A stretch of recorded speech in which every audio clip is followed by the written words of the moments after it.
That's Blue Jackets head coach John Tortorella, his team losing 4-3. Bob McElligott alongside of Jody Shelley. And I was talking before you came in. Disappointing because you had a chance. You had a chance to pass the Penguins in the standings today.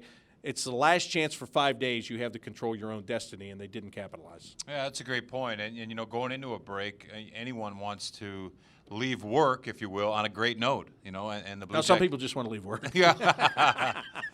Well, that's a good point. But in front of 20,000 fans and your fans at home, you want to leave on a good note. You want to leave town and take a break on a good note. It didn't happen.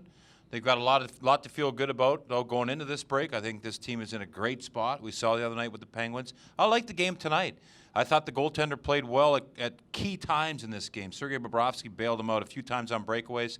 These games are going to happen. This team played last night. They lost. They came in tonight. They were very desperate. You could see in their game, and they had a lot of jump. Their break is over with, and they've got the jump, and they wanted to have this win tonight.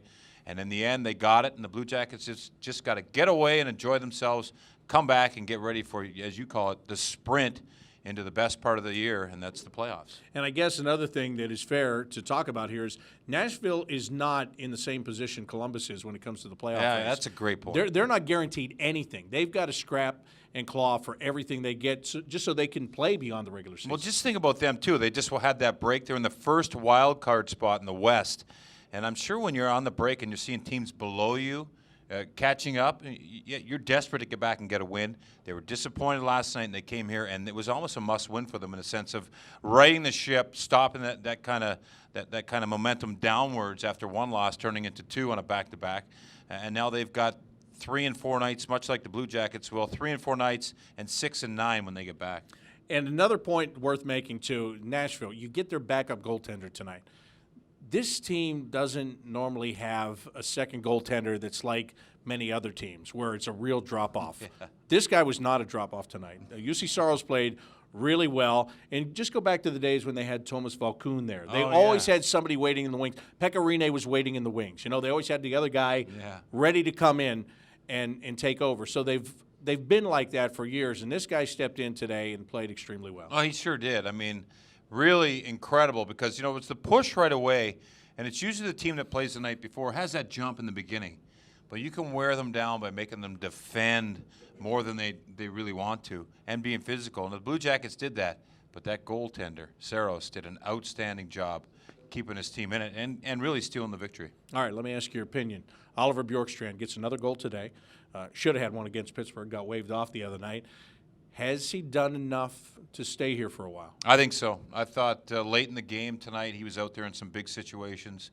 He showed a great battle level, comfortable with the puck. He almost slowed the game down a couple times, and elite players can do that. And when you see a young player that's got that skill and can slow everything down, pretty impressive. So saw a couple great things out of him tonight. And again, not to put the cart in front of the horse, but with the trade deadline coming up in March, if you can add a top 6 forward just by this guy coming in and playing the game they've expected him to play for the last year or so, what a great addition that would be. That's an excellent point because, you know, every team is looking for just that guy to come in and kind of bring a lift to the room somehow.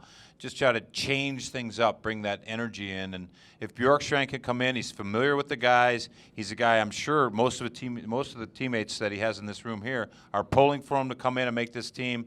So that would be a wonderful situation for the Blue Jackets. And right now, in this 3-game kind of snap we've seen, I think he's doing a good job. He's playing better every game. And this 5-day break will give some guys a chance maybe to heal. Lucas Sedlak did not play today.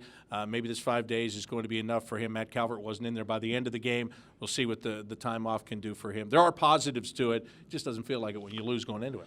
Well, think about, too, Bob, and you know this because you've been around a while. There's guys that are like David Savard coming back. Werenski, he's dealt with injury. Who knows what guys have got going on. Scott Hartnell came back. He was physical, and you noticed him all night. But a few days off, that's so valuable to these guys right now because everybody's nicked up this time of year. All right, so the Blue Jackets won't be back in action until Saturday when they take on the New York Islanders at 5 o'clock right here at Nationwide Arena. For Jody Shelley, I'm Bob McElligott. That'll do it for our portion of the postgame show. Enjoy your break from us. We'll enjoy a break from each other. I'll call you Monday. We'll be back with more on the El Dorado. What day is it now? Sunday night. El Dorado, Scioto Downs Blue Jackets Radio Network.